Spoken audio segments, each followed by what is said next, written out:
Hello दोस्तों, स्वागत है आपका मेरे YouTube चैनल पर। मेरा नाम है अर्जुन और आज की वीडियो में हम बात करने वाले हैं क्लास 10th मैथ्स के बारे में। हमारा थर्ड चैप्टर हम बहुत ही अच्छी तरीके से पढ़ रहे थे, हमने स्टार्ट भी कर दिया था। थर्ड पॉइंट यानी कि 3.1 एक्सरसाइज हम कंटिन्यू कर रहे थे, उसी को आगे कंटिन्यू करते हैं और बढ़ाते हैं। कुछ और क्वेश्चंस प्रैक्टिस करते हैं एनसीईआरटी के। तो चलिए फिर जल्दी से स्टार्ट करते हैं और वीडियो को लास्ट तक ज़रूर देखना।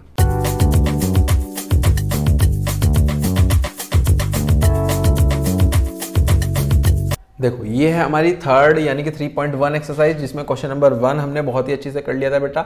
अभी हमें जो करना है वो है क्वेश्चन नंबर 2। देखो क्वेश्चन नंबर 2 में क्या लिखा गया है। On comparing the ratios, ratios given है बेटा a1/a2, b1/b2, c1/c2। Find out whether the lines representing the following pairs of linear equation intersect at a point और आर पैरेलल और कोइंसिडेंट। बेटा तीन तरीके की चीजें होती हैं, एक तो इंटरसेक्टिंग, एक पैरेलल और एक कोइंसिडेंट। देखो तीनों को ही समझाता हूँ आपको कैसे होता है। देखो जी फटाफट से कि अगर बेटा मेरे पास a1/a2 होगा और वो बराबर नहीं है b1/b2 के, तो हमारे पास कैसे होता है, इंटरसेक्टिंग होता है।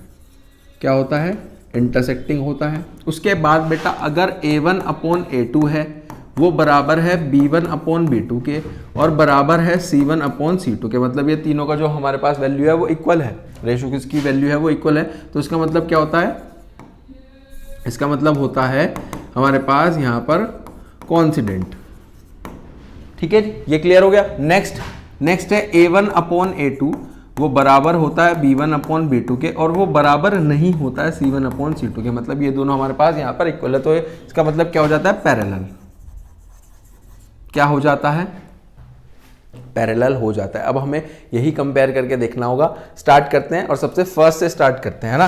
देखो फर्स्ट हमारे पास क्या लिखा गया है, क्वेश्चन नंबर 2 का फर्स्ट जो हमारे पास वैल्यू गिवन है वो मैं यहां से लिख लेता हूं। वो है बेटा 5x - 4y + 8, 5x - 4y + 8 = 0। और इसके साथ गिवन है 7x + 6y, 7x + 6y - 9, 7x + 6y - 9 = 0। ठीक है जी। अब देखो यहां पर हम देखते हैं, हमें तीन चीजें चाहिए। क्या क्या है, वो है बेटा a1/a2, b1/b2 और c1/c2। इतनी बात क्लियर है। चलो जी अब देखते हैं हम इसको कैसे निकाल सकते हैं। इसके नीचे लिखेंगे वैल्यू, है ना। देखो इस वाली इक्वेशन में हमारे पास ये बेटा a1 है, ये हमारे पास b1 है और ये बेटा हमारे पास यहाँ पर c1 है। और इधर चलो ये हमारे पास a2 हो जाता है, ये बेटा हमारे पास b2 हो जाता है और ये हमारे पास यहाँ पर c2 हो जाता है। अब हम यहाँ पर रखने वाले हैं इन्हीं सब चीज़ों को। देखो किस तरीके से रखेंगे। a1 बता सकते हो, a1 है बेटा 5 डिवाइड बाय a2 यानी कि 7। इधर आ जाओ बेटा, इधर है हमारे पास 4/6। इधर आ जाओ, इधर है बेटा c1 है 8 और c2 है हमारे पास -9। कितनी चीज क्लियर है। क्या बेटा ये तीनों हमारे पास यहां पर इक्वल है, बताओ। तीनों हमारे पास यहां पर इक्वल ही नहीं है, ना तो ये इक्वल है ना ही ये इसके इक्वल है। तो इसका मतलब क्या हो गया बेटा, इंटरसेक्टिंग है। क्या है, इंटरसेक्टिंग है। यही तो हमें बताना था। रीजन बीइंग ये हो सकता है कि a1/a2 बराबर नहीं होता b1/b2 के, बराबर नहीं होता c1/c2 के। इतनी बात क्लियर है। आगे चले, नेक्स्ट पे चलते हैं। सेकंड देखते हैं। सेकंड हमारे पास क्या गिवन है। सेकंड सर हमारे पास गिवन है 9x + 3y, 9x + 3y + 12 = 0। 9x + 3y + 12 = 0। 18x + 6y, 18x + 6y plus का 24 = 0। 18x + 6y प्लस का 24 = 0। चलो जी यहाँ पे कोशिश करते हैं निकालने की। देखो हमें चाहिए a1/a2, b1/b2 और c1/c2। क्या इतनी बात क्लियर है। आगे चले। देखो जी a1 क्या है, a1 है सर 9, a2 क्या है, ये रहा 18। इधर आ जाओ, b1 है बेटा 3, b2 है बेटा 6। इधर आ जाओ, c1 है 12 और c2 है 24। बताओ अगर हम इसी को यहीं पे कट करते हैं ना, ये हो जाएगा बेटा 1 2, ये भी 3 2 ज़ा 6 और 12 2 ज़ा 24, तो ये आ गया बेटा 1/2, 1/2 और 1/2। क्या ये बराबर है? बिल्कुल है सर। जब भी बराबर होता था, अभी हम पढ़ के आए हैं, देखो जब भी हमारे पास तीनों बराबर हैं तो हमारे पास क्या होगा सर? कॉन्सिडेंट। क्या होने वाला है? कॉन्सिडेंट होने वाला है, कॉन्सिडेंट। ठीक है जी, ये हमारे पास हो जाता है। थर्ड पर चलें, थर्ड पर चलते हैं। थर्ड हमारे पास क्या हो जाता है? थर्ड है हमारे पास यहाँ पर 6x minus 3y, 6x minus 3y plus 10 बराबर 0, 6x माइनस 3y प्लस 10 बराबर 0, 2x minus y, 2x minus y plus का 9 बराबर 0, 2x माइनस y प्लस का 9 बराबर 0। चलो जी, अगेन हम यहाँ पर निकालने की कोशिश करते हैं। यहाँ पर है बेटा सबसे पहले a1, फिर a2, b1 अपॉन b2 और c1 अपॉन में c2। a1 है बेटा ये 6 अपॉन a2, इधर है 2, इधर आ जाओ। b1 है माइनस का 3, जब भी माइनस होगा ना बेटा माइनस का चलेगा। इधर आ जाओ, इधर कुछ नहीं है तो 1, यानी कि माइनस का 1। इधर आ जाओ बेटा 10 और 9। क्या इतनी चीज़ क्लियर है? इसको कट करने की कोशिश करते हैं, ये आ जाएगा बेटा 3, यानी कि 3/1। माइनस से माइनस कट हो गया तो 3/1, ये तो कट नहीं होगा, तो ये आ गया बेटा 3/1, 3/1 और 10/9, यानी कि ये तो इक्वल नहीं है, ये इक्वल है। जब हमारे पास स्टार्टिंग के दो इक्वल होते हैं तो बता सकते हो पैरेलल। क्लियर है इतनी चीज़? a1 बराबर होगा हमारे पास यहाँ पर b2 के, ये दोनों बराबर है तो ये होगा सर पैरेलल। तो यहाँ पे मैं लिख देता हूँ, हमारे पास है पैरेलल। क्या है बेटा? पैरेलल। ये था हमारे पास क्वेश्चन नंबर इसका सेकंड। अब चलते हैं क्वेश्चन नंबर 3 की तरफ। देखो बेटा क्वेश्चन नंबर 3 हमारे पास क्या कह रहा है, क्वेश्चन नंबर 3 को भी पढ़ते हैं। क्वेश्चन नंबर 3 हमारे पास है ऑन कंपेयरिंग द रेशोज। जब हम रेशोज कंपेयर करेंगे a1/a2, b1/b2, c1/c2 को आपस में करेंगे, find out whether the following pair of linear equation are consistent और इनकंसिस्टेंट। दो चीजें होती है, एक तो कंसिस्टेंट होता है, एक इनकंसिस्टेंट होता है। देखो समझाने की कोशिश करता हूं। जैसे कि बेटा ये है ना हमारे पास, अब इसी में हमारे पास जो ये इंटरसेक्टिंग होगा, इंटरसेक्टिंग का मतलब बता सकते हो कि जो हमारे पास लेट सपोज ये ग्राफ है ना, इसके अंदर जो लाइंस होगी वो एक दूसरे को इंटरसेक्ट कर रही होंगी, तो ये कैसे होगा बेटा? कंसिस्टेंट होगा। क्या होगा? कंसिस्टेंट होगा। और उसका जो सॉल्यूशन होगा ना वो बेटा यूनिक सॉल्यूशन होगा। क्या होने वाला है? यूनिक सॉल्यूशन हमारे पास यहाँ पर होगा। कोइंसिडेंट पे करो। कोइंसिडेंट का मतलब क्या है? कोइंसिडेंट का मतलब है कि जैसे हमारे पास ऐसे ग्राफ है, यानी कि जो लाइन जा रही है ना बेटा वो उसी के ऊपर से जा रही होगी, यानी कोइंसिडेंट कर रही होगी लाइन। तो इसका मतलब क्या हो गया? ये भी कंसिस्टेंट है, ये भी हमारे पास कंसिस्टेंट हो जाता है। और यहाँ पर बहुत सारे सॉल्यूशन, यानी कि मैनी सॉल्यूशंस हो सकते हैं। सॉल्यूशन का मतलब कि जहाँ पे वो बेसिकली कहीं ना कहीं एक पॉइंट है जहाँ पर वो दोनों लाइनें मिल जाती हैं। यहाँ पर तो बहुत सारे हो सकते हैं कि दोनों लाइन काफी सारे पॉइंट में मिल रही है, यहाँ पर एक ही यूनिक होगा। यहां पर आ जाओ, पैरेलल की अगर हम बात करें, पैरेलल का मतलब क्या होता है? पैरेलल का मतलब है कि बेटा जो दो लाइंस है वो एक दूसरे के हमारे पास पैरेलल चल रही है। कैसे चल रही है? पैरेलल्स चल रही है। इसका मतलब क्या हो गया कि हमारे पास यहां पर होगा इनकंसिस्टेंट। इनकंसिस्टेंट हमारे पास यहां पर हो जाएगा, और जो सॉल्यूशन होगा ना वो नो सॉल्यूशन होगा कि बेटा कहीं ना कहीं इंटरसेक्ट ही नहीं कर रही है, मतलब मिल ही नहीं रही है, सॉल्यूशन कैसे निकलेगा? तो ये बेसिकली आपको बताना है, ये तो अंदर का एक्सप्लेनेशन है, ग्राफ्स और ये सब चीजें नहीं है। इसका मतलब ये समझ लो बस समझने के लिए, यूनिक सॉल्यूशन है, इसमें मैनी सॉल्यूशन है, इसमें सॉल्यूशन नहीं है। हमें जो मेन चीज बतानी है वो बतानी है बेटा कंसिस्टेंट है या नहीं है, या फिर इनकंसिस्टेंट है। ठीक है, चलो देखो कैसे करेंगे। सबसे फर्स्ट पढ़ते हैं इक्वेशन में, वहां पर आपको लिख लेता हूं। सबसे फर्स्ट है 3x + 2y बराबर 5, 3x + 2y बराबर 5, और हमारे पास नेक्स्ट है 2x - 3y, 2x - 3y = 7, 2x - 3y = 7। देखो बेटा कैसे होगा, यहां पर सबसे पहले तो इसको सही तरीके से लिखो। ये बनेगा हमारे पास 3x + 2y - का 5 बराबर 0। क्या इतनी चीज क्लियर हुई? इधर आ जाओ, इसको भी सही तरीके से लिखना पड़ेगा। 2x - 3y ये इधर आकर के माइनस हो जाएगा = 0। अब इनकी मदद से बेटा a1, a2 और b1, b2 और c1, c2 हमें बताना है। देखो a1 क्या होगा? a1 अपॉन A2 पहले मैं लिख लेता हूँ B1 अपॉन B2 और बेटा C1 अपॉन C2। आगे चलो जी, यहाँ से बताने की कोशिश करो, इसमें A1 क्या होगा बेटा 3 होगा, B1 क्या होगा, B1 होगा हमारे पास 2, A2 बताओ, A2 होगा बेटा 2 और B2 होगा माइनस का 3, C1 बताओ, ये होगा बेटा माइनस का 5 और ये होगा हमारे पास माइनस का 7। तो माइनस के माइनस से तो कट हो जाएगा। ये आ गया बेटा बेसिकली 3 अपॉन 2 जो कि बराबर नहीं है 2 अपॉन माइनस का 2 अपॉन 3 के और बराबर नहीं है 5 अपॉन 7। मतलब कोई भी एक दूसरे के बराबर नहीं है। यहाँ पर बता सकते हो, देखो जब बराबर नहीं होते तो हमारे पास क्या होता है, इंटरसेक्टिंग हो जाता है, यानी कि कंसिस्टेंट है। तो यहाँ पे मैं लिख रहा हूँ इंटरसेक्टिंग है, इंटरसेक्टिंग है।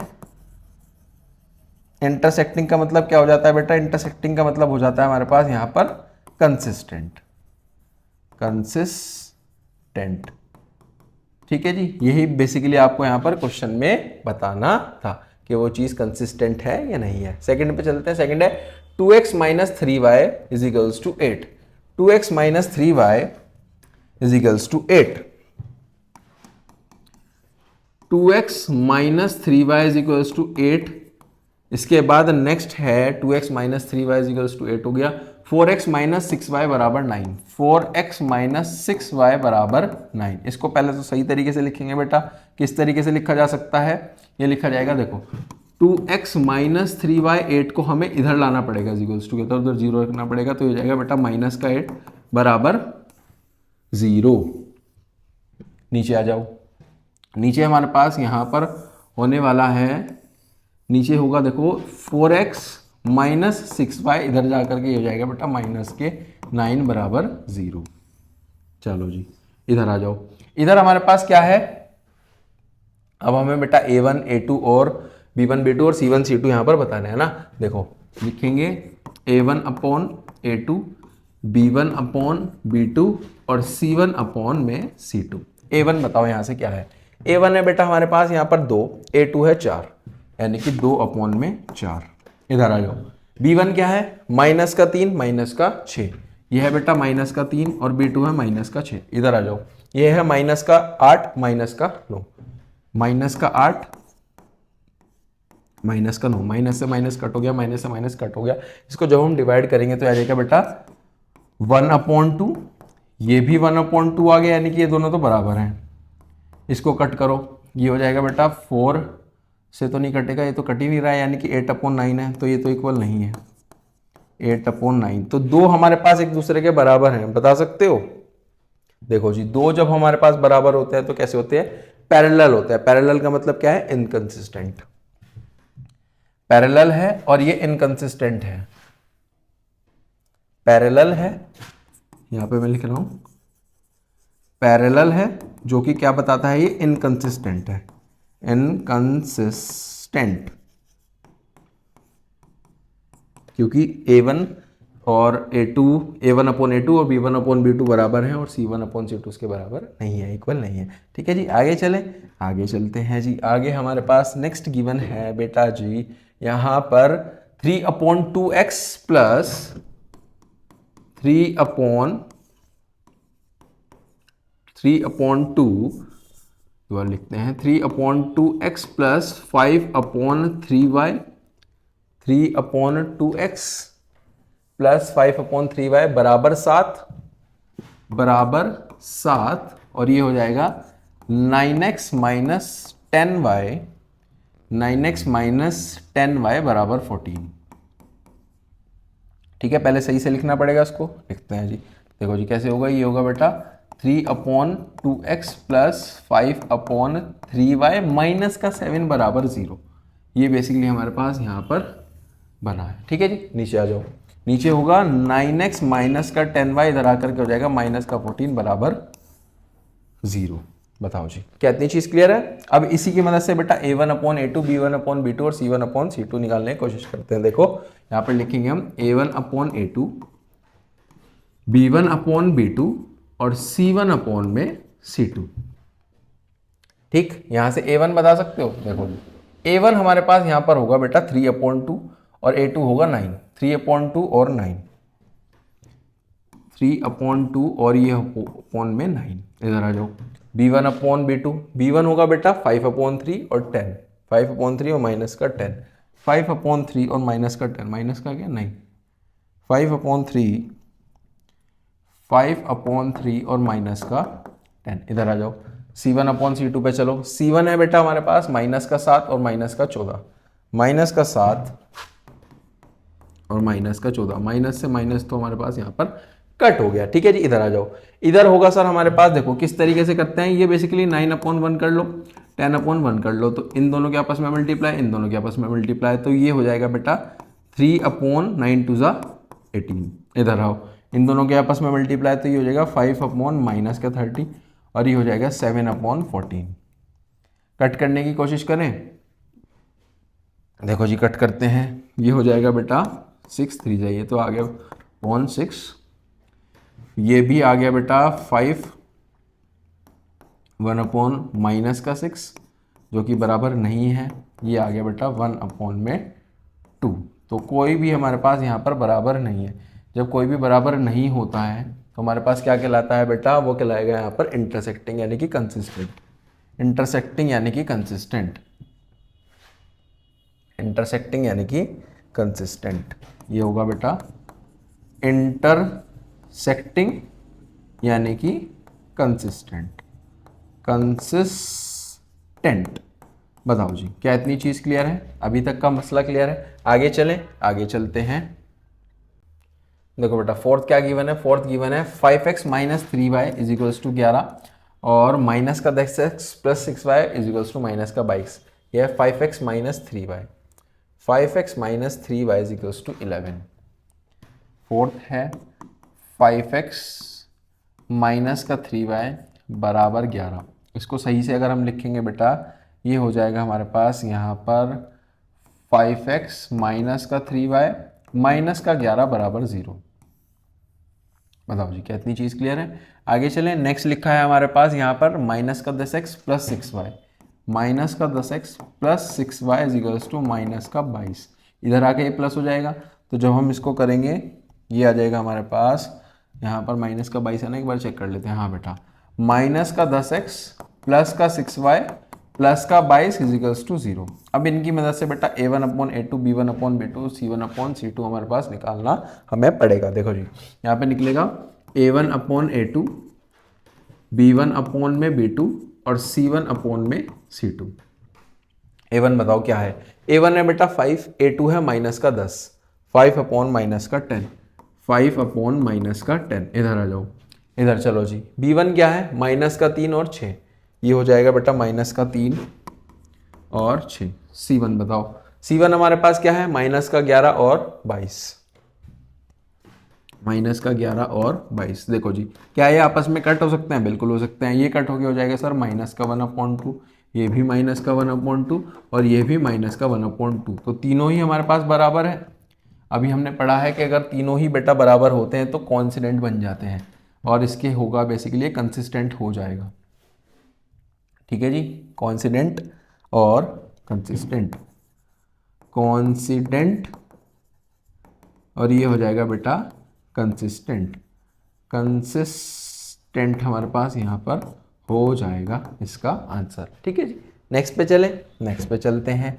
नेक्स्ट है सर हमारे पास यहाँ पर फिफ्थ हमारे पास लास्ट हो जाता है 4/3x + 2y, 4/3x + 2y बराबर में 8। 4/3x + 2y = 8, 2x + 3y = 12, 2x + 3y = बेटा 12। सही से लिखने की कोशिश करें सबसे पहले इसको। तो देखो ये हो जाएगा 4/3x + 2y माइनस का 8 बराबर 0।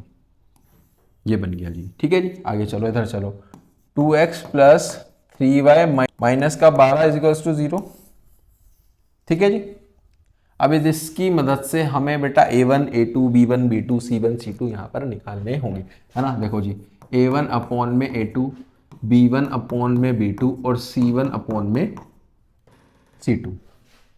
ठीक है जी, a1 बता सकते हो, a1 और a2 बता सकते हो। a1 और a2 हमारे पास यहाँ पर गिवन है बेटा 4/3 और 2, 4/3 और 2, 4/3 2।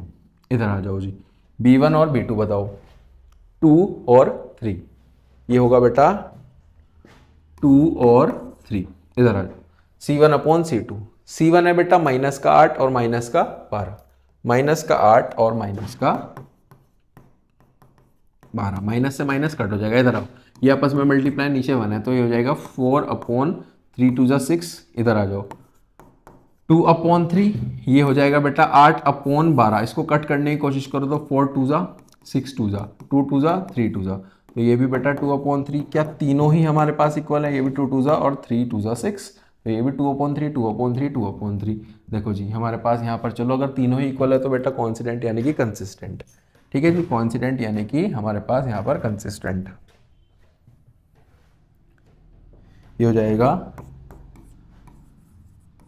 कॉन्सिडेंट यानी कि कंसिस्टेंट। बताओ जी क्या इतनी चीज क्लियर है, यही बेसिकली हमारे पास ये क्वेश्चन हो जाता है। तो ये बेटा था हमारा थर्ड क्वेश्चन, है ना। इसके बाद आ जाता है फोर्थ क्वेश्चन पे। फोर्थ क्वेश्चन हम बेटा नेक्स्ट वीडियो में कवर करने वाले हैं, जिसमें ग्राफिकली हम इन सब चीज़ों को सीखेंगे। अगर आप मेरे चैनल पे फर्स्ट टाइम आए हो तो चैनल को ज़्यादा से ज़्यादा सब्सक्राइब करें, अपने दोस्तों के साथ शेयर करें। कोई भी डाउट आता है आप कमेंट सेक्शन में भी मुझसे पूछ सकते हो। मिलते हैं नेक्स्ट वीडियो में नेक्स्ट क्वेश्चन के साथ। Till then thank you.